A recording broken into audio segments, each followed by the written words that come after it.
শুভ অপরাহ্ন। আশা করি সবাই খুব খুব খুব ভালো আছো, সুস্থ আছো, সুন্দর আছো।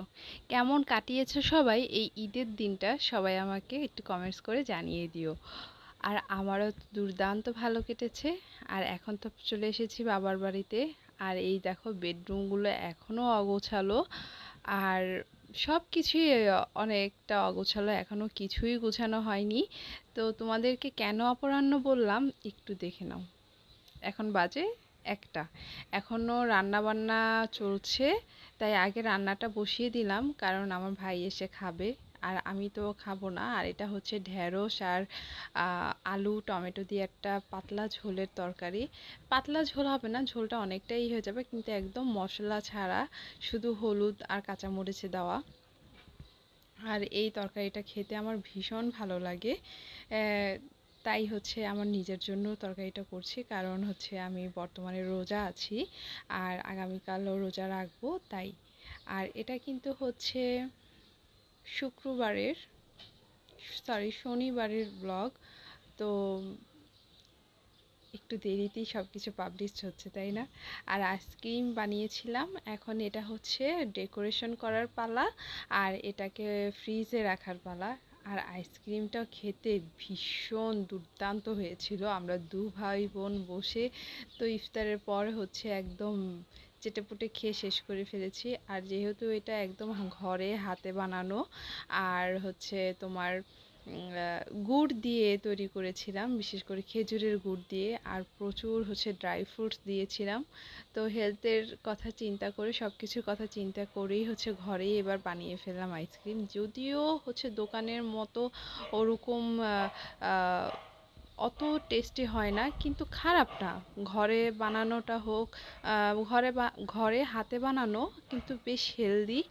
আর হচ্ছে অত মুখরোচক না হলেও টেস্টি, খেতে ভালো লাগবে। তো সব রান্নার কাজ শেষ করে এখন একটু মুখটা জাস্ট ভালো মতো ধুয়ে আসলাম, যেহেতু সানস্ক্রিন লাগানো ছিল আর প্রচণ্ড রোদের সামনে ছিলাম। খুব সাইড নয়েজ হচ্ছে, কিচ্ছু মনে করো না। আর এখন বসছি এই বইটাকে নিয়ে। তো আমি আমার শেষ বিকেলটা এটা নিয়ে এনজয় করি।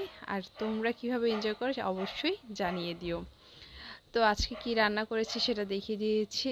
ঢেঁড়স ভাজি, টমেটো দিয়ে একটা ঝোলের মতো, ডালের মতো আর কি এটা রান্না করা হয়।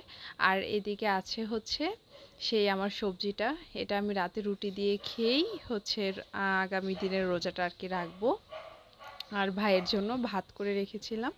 আর এই যে আমাদের টুনটুনি সোনা, দেখো ওরে যতই হচ্ছে প্লেটে দেওয়া হোক, মানে ওর বাটিতে দেওয়া হোক, ও একটু নিচে নামিয়ে খাবে। কিন্তু যদি আবার একটু মাইর দেওয়া হয় তাহলে ও আর নিচে নামিয়ে খাবে না।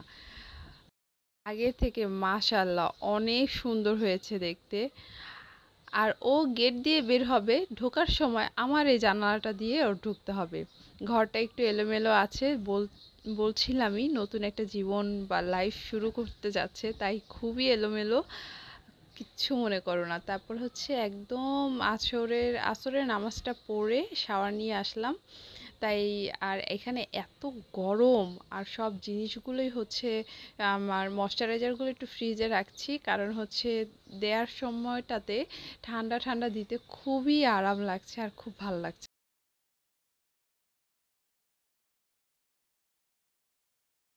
তো ইফতারের সময় হয়ে গেছে, তাই হচ্ছে আর এই যে আমার সালাদ, মানে সব কিছু গুছাচ্ছি। আজকে বাসায় শুধু আমি আমার ভাই আছি। আম্মু একটু বিশেষ কাজে গ্রামের বাড়িতে গিয়েছে। তো এই যে ছোলা, কাঁচা ছোলা, আর এই টমেটো, শসা আর কাঁচামরিচ দিয়ে একটা সালাদ তৈরি করছি। এটাই একটু খাবো। আর হচ্ছে মানে ইফতারের সময় একটু খাবো, আর বাকিটা হচ্ছে ইফতারের পর আমরা দুই ভাই বোন একটু চানাচুর দিয়েও মেখে খেতে চেয়েছে, তাই সেভাবে খাবো। আর তরমুজে জুস করেছিলাম, কোনো চিনি বা কোনো কিছুই ছাড়া, শুধু তরমুজটাকে একটু জুস করে নিয়েছি আর চাক চাক করে কেটেও নিয়েছি। আর সাথে খেজুর নিয়ে নিয়েছি। তো আজান দিয়ে দিয়েছে। আর আমি প্রথমেই হচ্ছে একটু ফ্রেশ পানি খেয়েছিলাম, আর তারপর হচ্ছে জুসটা খাচ্ছি। এর মাঝে হচ্ছে একটু খেজুর খেয়ে নেব।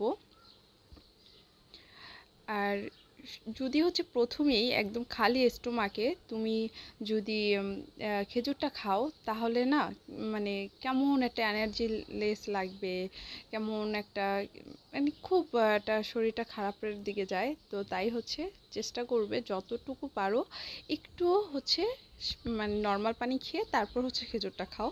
এতে তাহলে আমাদের শরীরটা খুব সুন্দরভাবে অবজার্ভ করতে পারে, আর তখন আমাদের লেজি বা মানে কোনো খারাপটা লাগে না। তারপরে আমি আরেকটা শরবত খেয়ে নিলাম, তারপর সালাদ মানে নামাজটা পড়ে চলে আসলাম। আমার ভাই বলছিল উপর দিয়ে একটু গুঁড়ো দুধ দিয়ে দাও, আর ও কিন্তু একটু হলেও খেয়ে গেছে। আর দেখো কত সুন্দর করে কাটা যাচ্ছে আর খুব থকথকে জেলির মতো হয়ে গেছে। ও বলছিল খেয়ে খুব টেস্টি হয়েছিল। তো আমি বলেছি না, ইফতারের পর দুজন আমরা একসাথে খাবো।